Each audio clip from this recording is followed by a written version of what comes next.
আসসালামু আলাইকুম। আশা করি সবাই ভালো আছেন। আজকে আমরা যে বিষয়টি নিয়ে আলোচনা করব সেটি হচ্ছে রিমান্ড। আমরা রিমান্ড শব্দটি শুনলে মূলত আতঙ্কিত হয়ে পড়ি। কারণ এখানে একটি ভীতির বিষয় রয়েছে যে পুলিশ রিমান্ডে নিয়ে গিয়ে টর্চার করে থাকে। সে বিষয়টি আমরা কম বেশি সবাই অবগত আছি। আমরা এখন জানব রিমান্ড শব্দটির আইনগত অর্থ কি? রিমান্ডের অর্থ হচ্ছে ফেরত বা পুনঃপ্রেরণ। রিমান্ড মূলত ২ ধরনের। একটি হচ্ছে ক্রিমিনাল রিমান্ড, আরেকটা হচ্ছে সিভিল রিমান্ড। আমরা এখন আলোচনা করব ক্রিমিনাল রিমান্ড। ফৌজদারি কার্যবিধি ১৮৯৮ এর 167 এ ক্রিমিনাল রিমান্ডের কিছু বিষয় স্পষ্ট করে উল্লেখ করা হয়েছে। যেখানে বলা হচ্ছে কোন ব্যক্তি যার বিরুদ্ধে আমলযোগ্য অপরাধের সুস্পষ্ট অভিযোগ রয়েছে তাকে গৃহীত করার পর যদি ২৪ ঘন্টার মধ্যে তার অপরাধের সংশ্লিষ্টতার বিষয়ে জিজ্ঞাসাবাদ সম্পন্ন করা সম্ভব না হয় এবং উক্ত অপরাধের সাথে এই ব্যক্তি জড়িত আছেন কিনা সে মর্মে জিজ্ঞাসাবাদ সম্পন্ন না হয়, তাহলে ২৪ ঘন্টার মধ্যে ফৌজদারি কার্যবিধির ৬১ ধারা অনুসারে সে ব্যক্তিকে বিজ্ঞ ম্যাজিস্ট্রেটের কাছে উপস্থাপনের পর যখন আবেদন করা হয় যে পুনরায় এই ব্যক্তিকে পুলিশ কর্মকর্তার নিকট ফেরত প্রদান করা প্রয়োজন। কেন? তার কাছ থেকে এই আমলযোগ্য অপরাধের জড়িত থাকার বিষয়ে সুস্পষ্ট এবং গুরুত্বপূর্ণ তথ্য পাওয়ার সম্ভাবনা রয়েছে।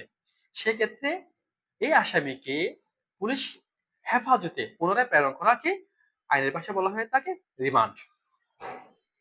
তদন্তকারী কর্মকর্তা, থানার ভারপ্রাপ্ত কর্মকর্তা বা যদি কোনো সাব ইন্সপেক্টর এর নিম্নে নয় এমন কোনো ব্যক্তি হয়ে থাকেন, তাহলে তিনি তদন্তে দায়িত্বপ্রাপ্ত যে কোনো মামলায় আসামির রিমান্ড বিজ্ঞ আদালতের নিকট থেকে প্রার্থনা করতে পারেন।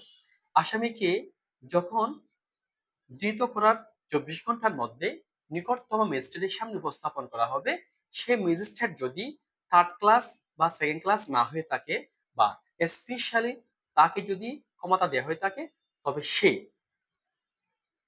এবং chief judicial magistrate, chief metropolitan magistrate, magistrate of first class এবং মেট্রোপলিটন ম্যাজিস্ট্রেট রিমান্ড প্রেরণের পূর্বে বিজ্ঞ ম্যাজিস্ট্রেট অবশ্যই দেখবেন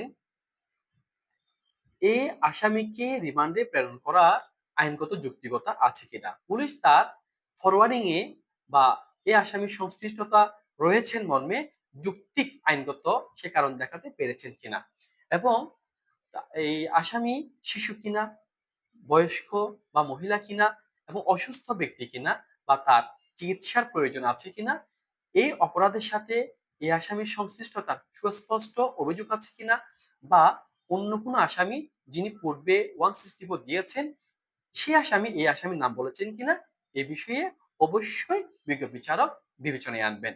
সে সাথে আসামির সাংবিধানিক অধিকার লঙ্ঘিত হচ্ছে কিনা সে বিষয়ে উনি নির্দেশনা প্রদান করবেন। বিজ্ঞ ম্যাজিস্ট্রেট আরো বিবেচনা করবেন এই আসামির পক্ষে বিজ্ঞ কৌশলী অর্থাৎ কোনো অ্যাডভোকেট আছে কিনা, সে অ্যাডভোকেটের মাধ্যমে এই আসামি তার স্বপক্ষে আত্মপক্ষ সমর্থন করতে পেরেছেন কিনা সে বিষয়ে অবশ্যই বিবেচনা করবেন। এছাড়াও যদি মনে করে থাকেন আসামিকে পুলিশ কাস্টডিতে না পাঠিয়ে বিকল্পে সে মামলার তদন্ত সম্পন্ন করা সম্ভব, সেক্ষেত্রে বিশেষ প্রয়োজন যদি মনে করে থাকেন সেক্ষেত্রে আসামিকে রিমান্ড বাতিল করে জেল গেটে জিজ্ঞাসাবাদের নির্দেশনা দিতে পারেন। এখন আমরা জানব একজন আসামিকে সর্বোচ্চ কতদিনের পুলিশ রিমান্ডে পাঠানো যেতে পারে।